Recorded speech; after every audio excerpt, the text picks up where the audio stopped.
Are you questioning what the next right step for your marriage is? Today, we're going to discuss the key signs that it may be time to get marriage coaching, as well as the key differences between coaching and counseling/therapy, as well as how to know which one is right for you. So, if you have been thinking about hiring a coach as a Christian wife, or you are looking for ways to improve your marriage, then this episode is the perfect place to start to gather information and make an informed decision.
Want a taste of what one-on-one coaching feels like? Curious if this is the next right step for you? Well, you can grab a 5-day marriage tiny challenge with me in the show notes below. And we will spend 5 days together for 45 minutes each day over Zoom and coach through whatever is weighing on your heart or holding you back from being the best wife you can be. I was literally just told by one of my friends that I should not be doing this for free, but I am doing it free for a limited time, just for a few of you, and then eventually it will have a price tag on it. But if you want to snag one of those free spots, then go ahead, book right now.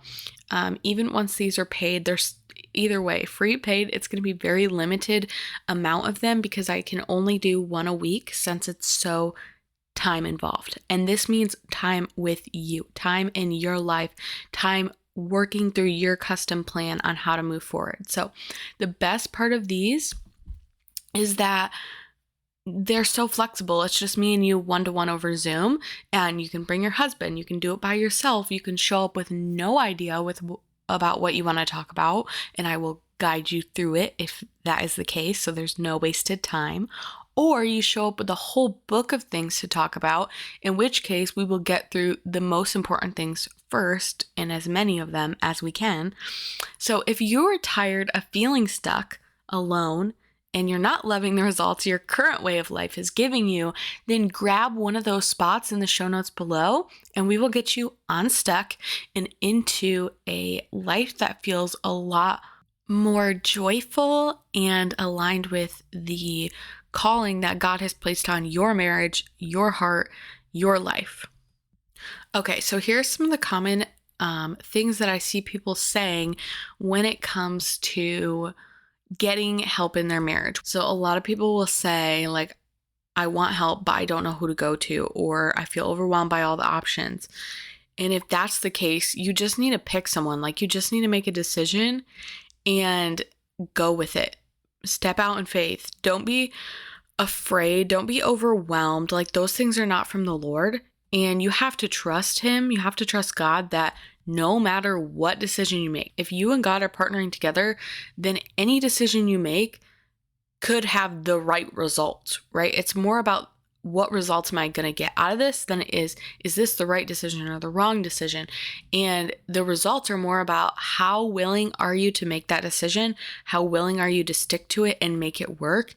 And what's your attitude around it? And so, yes, evaluate your options, but don't stay stuck in like decision fatigue and not sure what to do. Just like evaluate them, talk it through with God, talk it through with your spouse, and then make that decision, right? And just trust that even if you made the quote unquote wrong decision, God could still work it out for your good. The next thing I hear people say is, oh, well, we're newlywed, or, we're a few years into marriage, or we're 10 years into marriage. We never went to premarital counseling, and now it's just too late. Like, it's not like you can go back and do premarital counseling. We should have done it back then. Now we're just messed up. We're just screwed over. Like, and that's so not true. There's always something to be done. I think so often, like, not everyone, but some people get stuck into like this thought of like, if I didn't do it before, it's too late now. And that's so not true. Like, you have the ability, you have the capability to change your life at any point that you just decide to do that. That was one of the biggest motivating factors that I ever had. I mean, through moving out at 17 because I couldn't live with my family, there's too many toxic, unhealthy things going on, feeling completely alone and desperate and depleted of energy, depleted of nutrients. I mean, I was literally eating one meal a day every day because that's all I could afford. It was a hard time. And you know what got me through that? What got me through was knowing and learning very quickly that what I did affected my life, and I had the power to change, to do something different at any point. And I made some hard decisions. Like, I dropped out of college at 18, even though I had a full ride scholarship, because that full ride scholarship required me to do 16 credits, and I had a newborn baby and a new marriage. And I knew that if I was going to succeed in this college realm, then I was going to have to take so much away from my new family. And in the end, what was more important to me was that my marriage succeeded and that my children grew up knowing that we have a close relationship and feeling loved by me, and that they didn't constantly see me chasing some other thing that was supposed to prove my worth or give me a title in the world. Because I don't want my children to see me trying to live up to worldly standards. I want them seeing me being a genuine good person who helps others and loves others well and does the things that God's called me to do. And so I felt the Lord's peace in leaving that college scholarship and walking away from it, even though I knew that there was no coming back to that full ride scholarship at that very, very highly esteemed college. Okay, sorry about that. I couldn't talk for a second. Anyways, I say that to say that sometimes we have to make hard decisions, and sometimes we just need to change our lives. We've done that by moving. We've done that by, leaving jobs and to go to different ones, like so many ways. But just know that you have the agency in your life to make decisions that will change them for the better. You're not stuck in the past. You can make a decision right now to change your life, your marriage, who you are, for your children, for your spouse, for your calling, etc. Like, there is a generational forwards and backwards generations in your family impact, but also there is a ripple effect into your friends, your community, your coworkers, etc. So hopefully that gives you courage to just do something new, do whatever the Lord's placing on your heart. And if you don't know what that is yet, then go sit and have a lot of quiet moments with Him. Have meetings with God where you're journaling, you're worshiping, you're reading scripture, you're writing what you feel like is on your heart, and just let Him speak to you.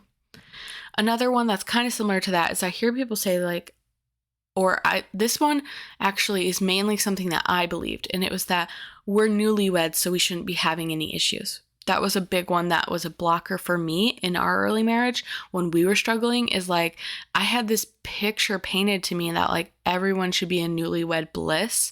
And I thought the fact that we weren't in newlywed bliss meant there was something wrong with us. And I had this fear like, oh, X, Y, and Z people are going to be right about us. Or, like we're just going to become another statistic, or we're just going to become like all these other people in my family, or like there was all these things that would go through my head, and I was just like determined to prove that that wasn't true.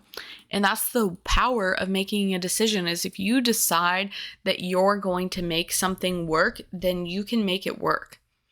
And I went from just making my marriage work, just surviving, to now actually enjoying it, but we'll get there at the end. But a little teaser. Okay, so another thing is if we get help now, people will think we weren't right for each other, or that it was a mistake for us to get married. I kind of just touched on that. That is a lie.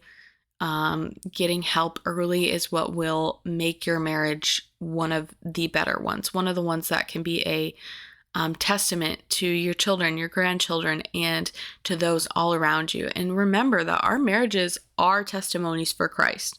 They are a symbol of Christ and the church, because the church is the bride and Christ is the husband. And so we want to be a healthy symbol of that, right? Because as humans, we're always going to be flawed. There's no way we can be perfect, but we want to present the healthiest, most Christ-like version of that symbol. I've seen others seek help and it actually made things worse. That's another one that sometimes people may believe. If you've seen other people go to like marriage counseling or something and it didn't work for them, they spent all this money and it made things worse. And, we'll get to that in a second, but that can be something that's true. Like I've heard of people experiencing that, but I'm going to tell you why that happens later on and how you can avoid it.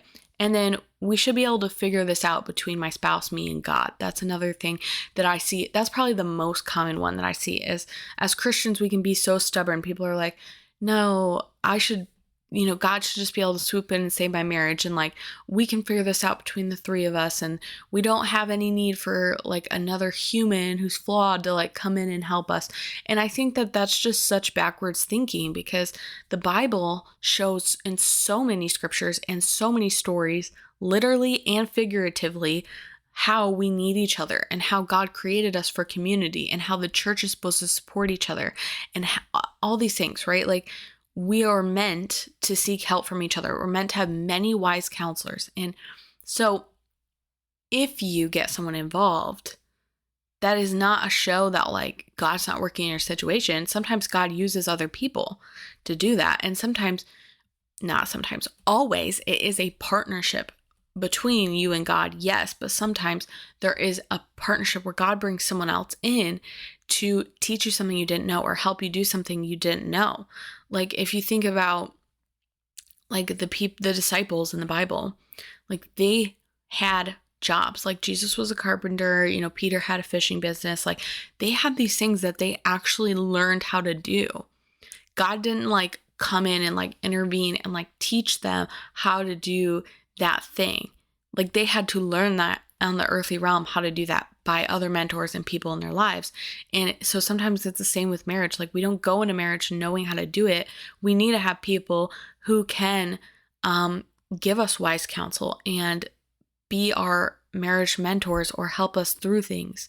And so finding someone who knows something more than you, even if it's just one step ahead of you, that is the best thing to do. And in my opinion, like finding that person who's just one step ahead of you is better than finding that person who's 10 steps ahead of you, because the person who's 10 steps ahead of you is going to have to remember 9 steps back. Whereas the person who's only one step ahead of you, they remember exactly where you sat just one step ago, and they know exactly what they did to get one step farther, and they're going to be able to help you with so much more clarity and precision. Okay, and then just real quick, why do I recommend marriage coaching over marriage counseling? Well, marriage counseling, it can work, but like we kind of hinted to earlier, there's times it can make things worse. So how it can make things worse is if the husband and the wife are sitting next to each other in marriage counseling, doing it together, and the wife and the husband don't know how to speak to each other with respect and love. Like if you don't know how to show up in a way that helps each other feel heard and seen, and you can't speak to each other in that way, and especially if you as the wife are being disrespectful, right? And we've talked about that a lot on this podcast. And I don't say that to shame or to throw shade or anything, because I was that wife, and sometimes I still am, right? Like I'm not perfect now, but I'm aware of it now, and I really try to avoid it.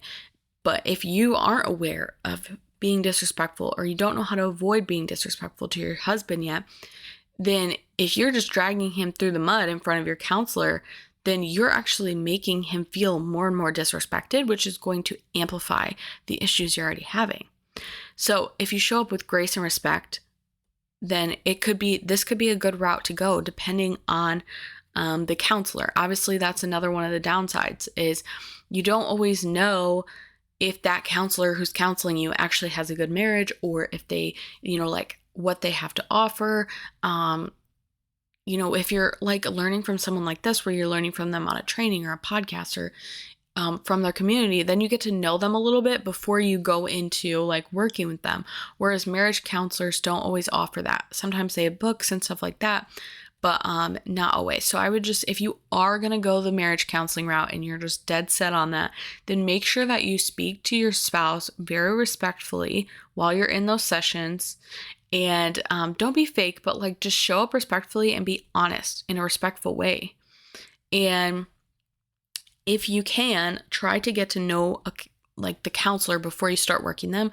Know that they have something that you genuinely want. They have a life you want before you start being mentored by them. And then the other reason that I like marriage coaching more than marriage counseling is because marriage counseling or therapy, either one, is usually structured session by session instead of being like in a package form that takes you from, okay, this is your problem, this is where you sit now, to in this amount of time, we're going to get to you to the solution. So like my deeply connected marriage coaching program, for example, it takes you from a starting point of, I don't love how I'm showing up as a wife. I don't love where my marriage is headed. I don't love how disconnected we're feeling. I don't love that my thoughts are, like going astray. I'm not able to take them captive and make them obedient to Christ. I maybe don't even know what my role in the marriage is. I know I'm not showing up as a biblical wife. So like that's kind of the starting point. And then by the end of that, you have all the tools. And the actual course, or like the framework, is only 12 weeks, right? So we might coach longer than that, but the framework's only 12 weeks. So in 12 weeks, you are going to know all of the tools, and you're going to have seen a major transformation if you've been applying those tools to your life, to where you now will feel more connected to your spouse. You will feel more confident in your role as the wife or as the husband. You will feel more confident in how you're showing up in your marriage, how you were, speaking, communicating with your spouse, how you're serving them, loving them. Like all those things will be drastically improved. And you have that guarantee by that 12 weeks you get through. And often people see results before then, but it really just depends how much effort you put into that. Whereas when it comes to like counseling or therapy, I won't say all of them, but a lot of them have no structure to like carry you through. And there's no like, by this time you're going to see this result type of guarantee or promise with those things, because they are kind of like ebb and flow.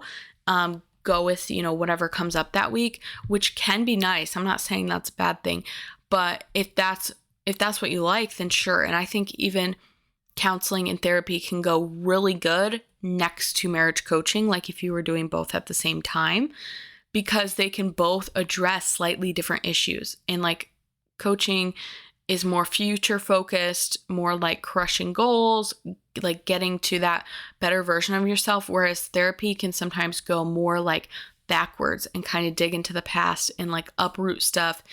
And so like they both serve their purposes, but for marriage specifically, I think that coaching is the better option. And the other perk of coaching is that usually has one set price for that package. And then with my coaching specifically, this isn't true for all marriage coaching, but with my coaching, we are working to teach you the coaching tools. So you actually know how to continue coaching yourself and working through those things. Even once you get out of my program, you get to keep those tools forever. So there's no like feeling the need to continually come back to me, unless you just loved working with me and you really want to. But there's no need, like there's no have to. Whereas with therapy, it's not like they like hand you the psychology book or, like a psychology for dummies book and like hand it to you and, explain to you how to therapize. Is that a word?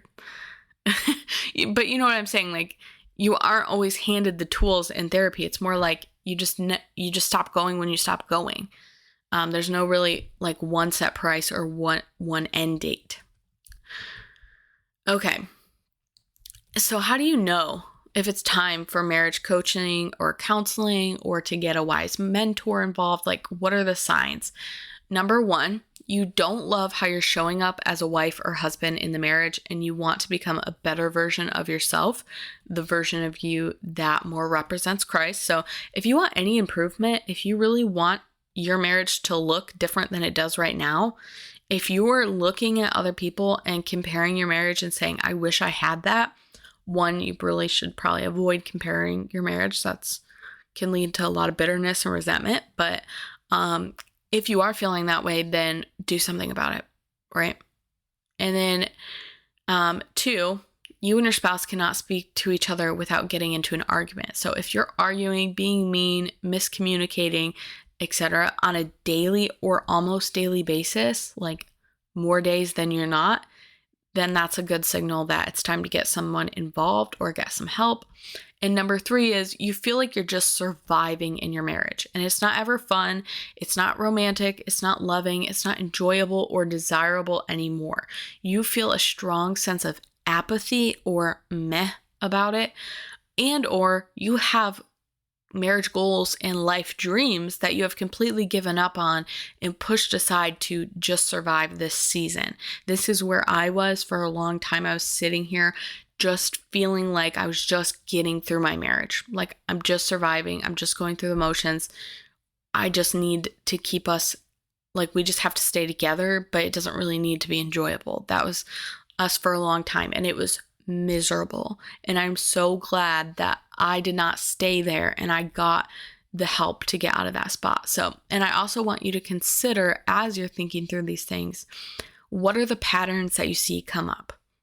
Are there things that you learned from a young age that you've drug into your marriage that have been sabotaging you? Is there underlying beliefs that you have about your spouse or you or other things in your life that are impacting how you show up as a wife?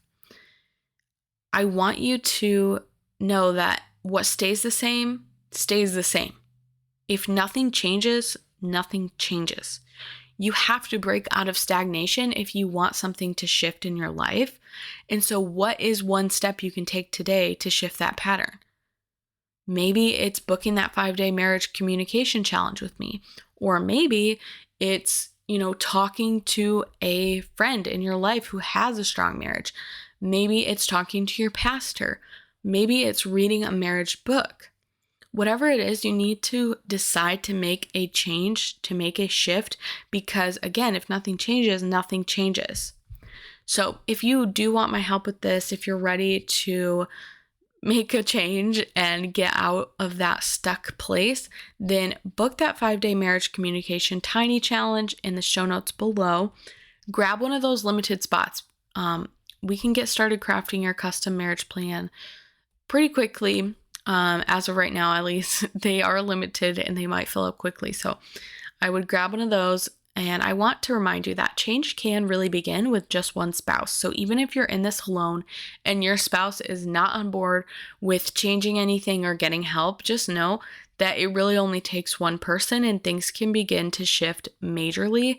I have an amazing episode on that. I will link it in the show notes if you want to listen to that and hear more about how you as the wife can have a huge impact on your marriage without your spouse's help.